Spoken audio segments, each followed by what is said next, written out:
Selamat datang di pembahasan kita kali ini. Sumber kita hari ini adalah kutipan dari sebuah memoir yang luar biasa menyentuh dan inspiratif ya. Into the Magic Shop karya Dr. James R. Doty. Betul. Nama Dr. Doty ini mungkin sudah tidak asing bagi sebagian pendengar. Iya, seorang ahli bedah saraf ternama, filantropis juga. Tapi yang bikin kisahnya kuat itu titik awalnya ya. Kemiskinan, keluarga yang mungkin bisa dibilang berantakan. Benar. Dan buku ini kan intinya berpusat pada satu pertemuan tak terduga di toko sulap saat dia umur 12 tahun. Itu dia. Pertemuan yang mengubah arah hidupnya. Tapi ini bukan sulap kartu biasa gitu ya. Bukan. Ini lebih ke sihir dari dalam, dari kekuatan pikiran dan hati. Nah, misi kita dalam penelusuran kali ini adalah menggali bersama intisari pengalaman Dr. Doty. Gimana sih satu pertemuan bisa mengubah takdir? Dan bagaimana teknik-teknik yang terdengar sederhana untuk pikiran dan hati itu ternyata punya dasar ilmiah yang kuat. Persis. Dan bisa bantu kita juga mengatasi kesulitan, bahkan mungkin, memprogram ulang cara kerja otak kita. Kita akan lihat persimpangan yang menarik nih. Antara kisah hidup personal, penemuan ilmu saraf modern, dan juga kebijaksanaan soal welas asih ya. Oke, mari kita mulai perjalanan ini. Ya, yang membuat kisah ini begitu unik memang jalinan antara narasi pribadi yang sangat kuat itu dengan konsep-konsep ilmiah yang sekarang makin dipahami, kayak neuroplastisitas misalnya. Ya, kemampuan otak buat berubah dan beradaptasi sepanjang hidup itu kan. Betul, dan juga hubungan dua arah yang kompleks antara otak dan jantung kita. Jadi ini bukan sekedar cerita motivasi biasa. Ada lapisan sainsnya yang akan kita coba urai bersama ya. Tepat. Oke, kalau gitu mari kita mundur sedikit ke masa kecil Jim Doty di Lancaster, California. Kondisinya benar-benar sulit ya. Iya, digambarkan dengan sangat jelas di buku. Kemiskinan, ayahnya alkoholik, ibunya depresi berat. Sampai beberapa kali mencoba mengakhiri hidupnya, ya ampun. Ada detail-detail kecil yang menggambarkan bebannya juga. Seperti rasa malu karena gigi depannya rusak dan hitam itu ya. Iya, yang bikin dia jadi jarang mau senyum. Perasaan tak terlihat nggak dianggap penting, kayak gitu. Lingkungan seperti itu pasti sangat membentuk ya. Tentu, dia tumbuh dengan perasaan tegang terus-menerus, selalu dalam mode fight or flight, siap bertarung atau lari. Respons otomatis tubuh saat merasa terancam ya. Betul. Jadi dia sangat mendambakan rasa kontrol dalam hidupnya yang terasa begitu kacau. Dari sudut pandang ilmu saraf, ini sangat bisa dipahami. Otak kita, apalagi di masa perkembangan anak-anak, kan butuh rasa aman, konsistensi, stabilitas. Iya. Nah, stres kronis yang dialami Jim ini bikin sistem saraf simpatiknya terus-menerus aktif secara berlebihan. Tubuhnya kayak nggak pernah turun gigi. Terus memproduksi hormon stres kayak kortisol gitu ya? Persis. Kalau respons stres akut sesekali itu penting buat bertahan hidup. Stres yang berkepanjangan kayak gini justru dampaknya negatif, baik psikologis maupun fisik. Masuk akal. Lalu di tengah kondisi itu terjadilah momen ajaib ini. Jim, usia 12 tahun, lagi keluyuran gitu tanpa tujuan, terus masuk ke toko sulap kecil. Di sana dia ketemu Ruth ya, pemilik tokonya. Iya, Ruth. Digambarkan seperti nenek bijak, penuh kehangatan dan intuisi. Percakapan mereka awalnya dari trik sulap jari biasa. Tapi cepat beralih ke sihir yang sesungguhnya. Betul, kemampuan mengendalikan diri dan pikiran. Dan yang paling mengejutkan, Ruth ini nawarin sesuatu yang nggak terduga. Dia mau ngajarin Jim sihir sejati ini ya, selama 6 minggu musim panas. Iya, coba bayangkan buat anak laki-laki yang hidupnya penuh ketidakpastian dan keputusasaan, tawaran ini kayak, wah, secercah cahaya. Janji harapan yang mungkin belum pernah dia rasakan sebelumnya. Ini titik balik fundamental banget dalam hidupnya. Dan hebatnya, tanpa Jim sadari saat itu, apa yang Ruth ajarkan ini ternyata selaras banget sama konsep ilmiah yang baru berkembang puluhan tahun kemudian. Neuroplastisitas. Oh, jadi nyambung sana ya? Iya, intinya kan otak kita itu bukan organ yang kaku dan permanen setelah usia tertentu. Kayak anggapan lama, otak itu plastis. Bisa berubah, bisa bentuk koneksi baru, bisa diprogram ulang. Tepat, melalui pengalaman, latihan berulang, dan terutama niat yang kuat. Jadi, apa yang Ruth ajarkan di tahun 68 itu? Yang mungkin dulu kedengarannya mistis gitu ya? Betul. Sekarang punya dasar ilmiah yang kokoh, dia secara intuitif ngasih Jim alat buat mengubah struktur dan fungsi otaknya sendiri. Luar biasa sih. Mari kita bedah deh trik yang diajarkan Ruth ini. Trik pertama itu merilekskan tubuh. Oke, Prosesnya sederhana, tapi butuh latihan. Jim diminta duduk tenang, fokus ke tiap bagian tubuh gantian, dari ujung jari kaki naik ke atas. sambil napas dalam dan perlahan ya. Iya, tujuannya merasakan tiap otot jadi rileks, berat, lepas ketegangan. Tapi menariknya, Jim awalnya susah banget melakukan ini. Karena udah terbiasa tegang terus ya badannya. Nah, itu dia. Nah, sisi ilmiah di balik ini menarik banget. Latihan relaksasi mendalam dan pernapasan perut yang lambat ini secara langsung merangsang saraf vagus. Saraf vagus, oke. Itu jalan tol utama sistem saraf parasimpatik kita. Istilahnya kayak nginjek rem buat respon stres tubuh. Oh, jadi langsung ngaruh ke fisiologis ya? Banget. Detak jantung melambat, tekanan darah turun, pikiran jadi lebih tenang. Mekanisme inilah yang kemudian Dr. Doti pakai bertahun-tahun kemudian. Secara sadar ya, pas momen krusial itu ya. Iya. Buat nanangin tangannya yang gemetar pas operasi otak rumit di buku itu kan adegan pembuka yang kuat banget. Benar banget. Itu menunjukkan betapa fundamentalnya latihan dasar ini. Lanjut ke trik kedua, menjinakkan pikiran. Nah, ini juga penting. Ruth pakai analogi DJ atau narator internal di kepala kita yang nggak pernah diem. Terus komentar, menghakimi, seringnya negatif atau cemas. Hah, iya. Monkey mind kalau istilah lainnya. Nah itu dia, Jim, ya mungkin kayak kita semua juga ya, merasa kewalahan sama obrolan di kepalanya sendiri. Terus gimana caranya Ruth ngajarin? Ada beberapa cara. Pertama, balik ke napas. Tiap sadar pikiran keluyuran, bawa lagi perhatian ke sensasi napas tanpa menghakimi. Oke, mindfulness dasar ya. Kedua, fokus ke objek eksternal. Ruth nyaranin natap nyala lilin. Ada cerita lucu tapi nyentuh juga, Jim santai minjam lilin gereja tanpa izin buat latihan di rumah. Saking niatnya ya. Iya. Ketiga, pakai mantra. Kata atau frasa sederhana diulang dalam hati. Mantra Jim unik banget. Chris, Knop.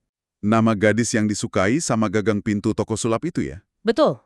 Kedengaran aneh tapi buat dia itu efektif bikin tenang. Fenomena pikiran yang lompat-lompat ini, si monkey mind tadi, memang umum.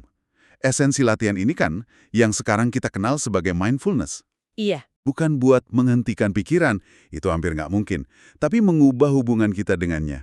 Belajar ngamatin aja. Pikiran datang dan pergi tanpa kebawa arus. Nggak langsung percaya gitu aja ya. Betul. Ada banyak studi loh yang nunjukin latihan meditasi kayak gini, bahkan jangka pendek, bisa ningkatin fokus, memori kerja, fungsi kognitif lain. Jim sendiri ngerasain bedanya. Nah, setelah bisa nenangin tubuh dan pikiran, Ruth bawa Jim ke langkah berikutnya yang mungkin paling transformatif. Trik #3, membuka hati. Ini kedengarannya dalam ya. Iya, dan ini bukan cuma metafora. Ruth jelasin kalau luka-luka emosional kita itu perlu diakui dan diperhatikan biar sembuh, bukan diabaikan atau ditekan.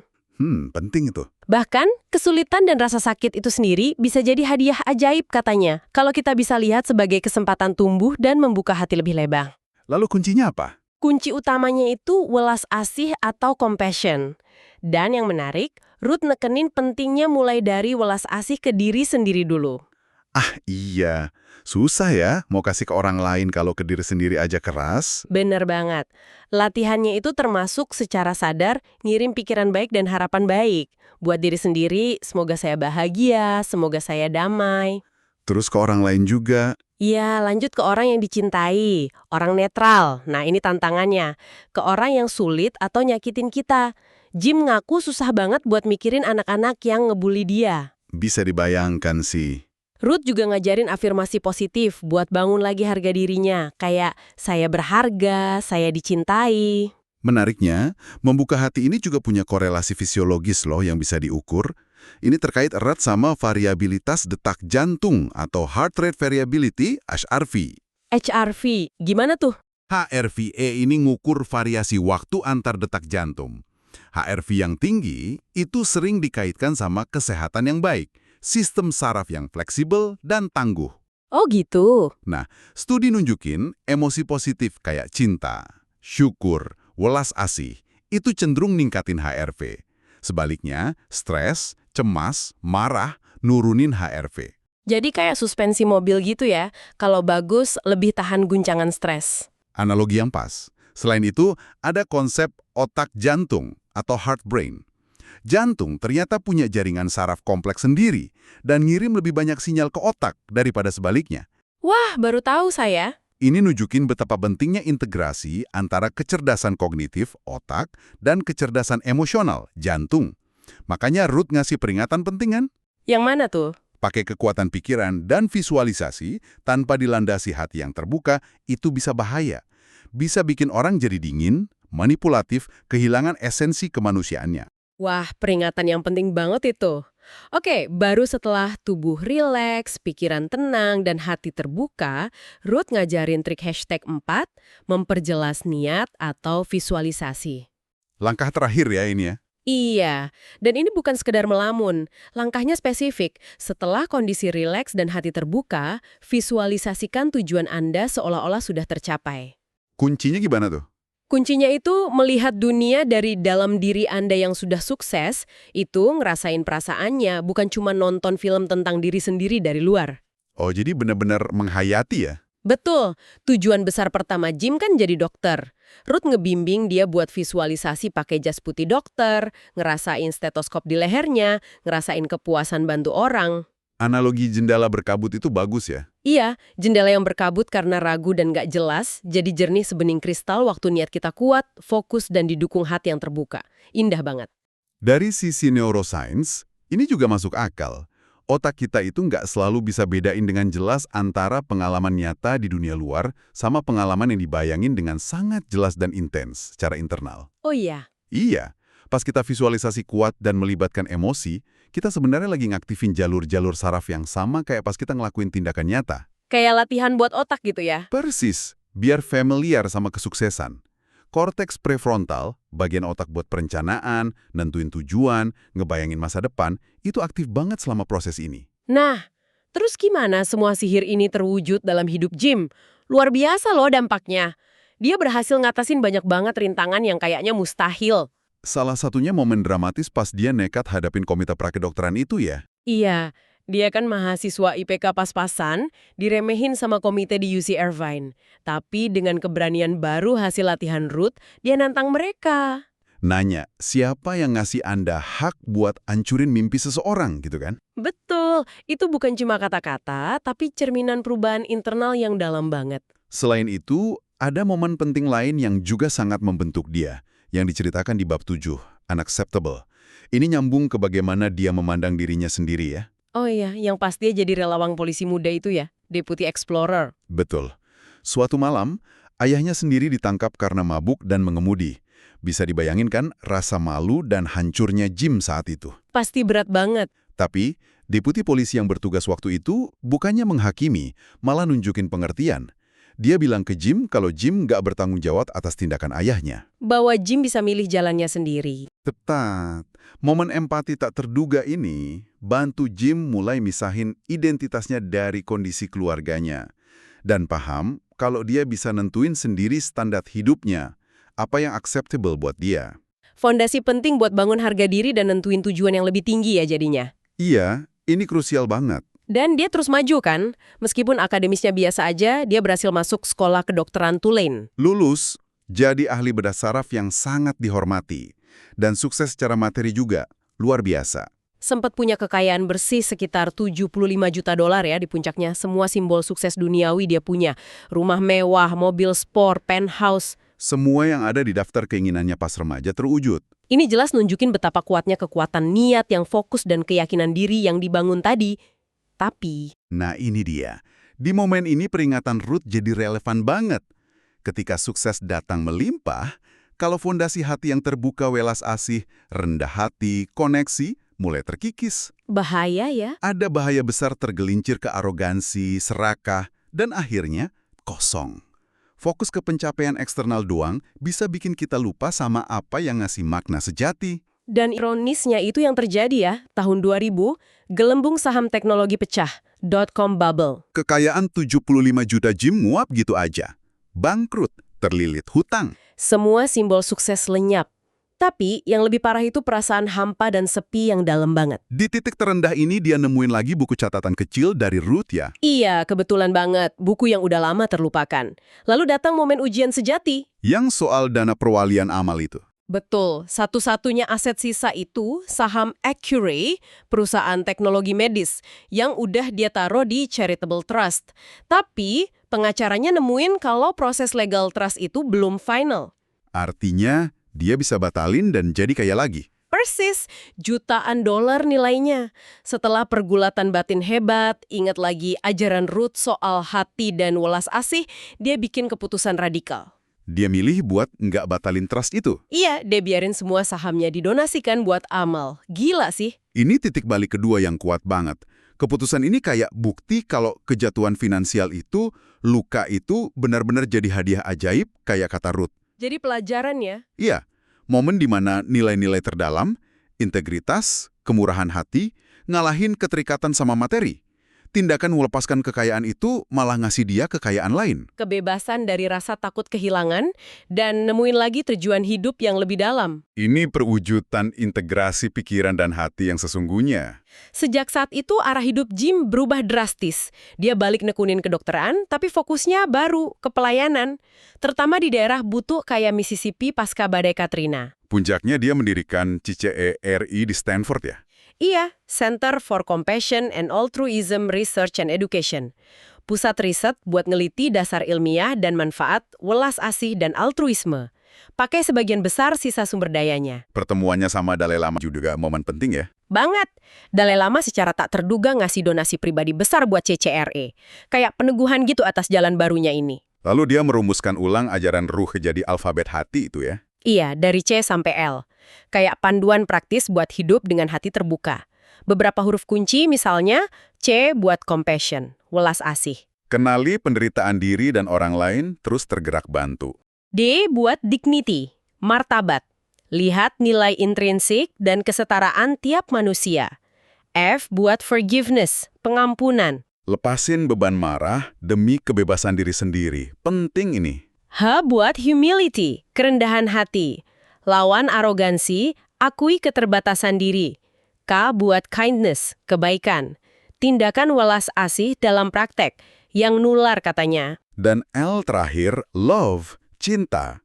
Perekat kemanusiaan, penyembuh terbesar. Lengkap ya? Dan ilmu pengetahuan modern terus ngasih bukti kuat soal manfaat welas asih ini. Ini bukan sentimen lembut doang loh. Oh ya? Ada bukti ilmiahnya? Ada. Welas asih ternyata punya akar biologis dalam. Bisa dibilang, ini naluri bawaan kita buat bertahan hidup sebagai spesies sosial. Praktik welas asih itu ngaktifin pusat penghargaan di otak, bikin kita ngerasa lebih baik. Jadi ada manfaat langsung ke diri sendiri juga ya? Secara fisik juga. Terkait sama kesehatan jantung lebih baik, sistem imun lebih kuat, bahkan umur lebih panjang. Dari perspektif evolusi, kemampuan kita kerjasama, empati, saling peduli, itu Strategi yang lebih unggul ya daripada kompetisi brutal melulu. jauh lebih unggul dalam jangka panjang. Jadi, fokus Jim ke welas asih ini bukan cuma pilihan moral, tapi juga pilihan cerdas secara biologis dan sosial. Ada satu kisah pasien di akhir buku yang ngerangkum semua ini dengan indah banget. Pasien namanya June, penyanyi opera profesional. Yang kena aneurisma otak itu ya? Iya, bahaya banget dan perlu dioperasi. Tapi June takut operasinya ngerusak pita suaranya, aset terpenting hidupnya. Dilema besar buat dia dan dokternya. Nah, dokter Doti nggak cuma fokus ke teknis medis. Dia benar-benar duduk sama June, dengerin takutnya, connect secara manusiawi. Tapi di ruang operasi kan beda ceritanya. Justru itu, pas momen krusial, Dorothy sadar tangannya agak gemetar karena dia terlalu connect secara emosional sama nasib June. Wah, Seketika, dia ingat latihan Ruth. Ambil jeda sejenak, lakuin teknik relaksasi, dan fokus nenangin sistem sarafnya, baru lanjut operasi dengan presisi teknis. dan berhasil. Berhasil, aneurisma teratasi dan suara June selamat. Luar biasa banget momen itu. Kisah June ini contoh sempurna keseimbangan yang diajarin Ruth. Welas asih dan koneksi mendalam sama pasien itu penting banget. Itu yang memanusiakan kedokteran. Tapi di saat yang sama, Kemampuan ngendalin respon emosional, menenangin diri, dan mengakses fokus serta keahlian teknis di bawah tekanan juga krusial. Ini aplikasinya apa semua trik tadi? relaksasi tubuh, nenangin pikiran, buka hati, niat yang jelas, kerja harmonis semua ya. Betul. Jadi, Kalau kita tarik benang merah dari penelusuran kita terhadap Into the Magic Shop ini, intisarinya apa aja ya? Pertama, kekuatan transformatif sejati itu muncul dari sinergi antara melatih pikiran dan membuka hati. Bukan salah satu aja ya. Pikiran fokus tanpa hati welas asih bisa bahaya.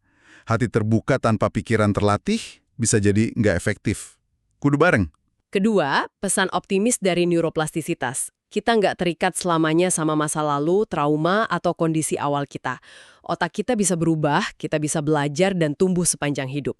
Itu harapan besar ya. Ketiga, kebahagiaan dan makna hidup sejati seringkali ditemuin bukan dalam pencapaian materi semata, tapi dalam hubungan antar manusia, pelayanan, dan praktik welas asih.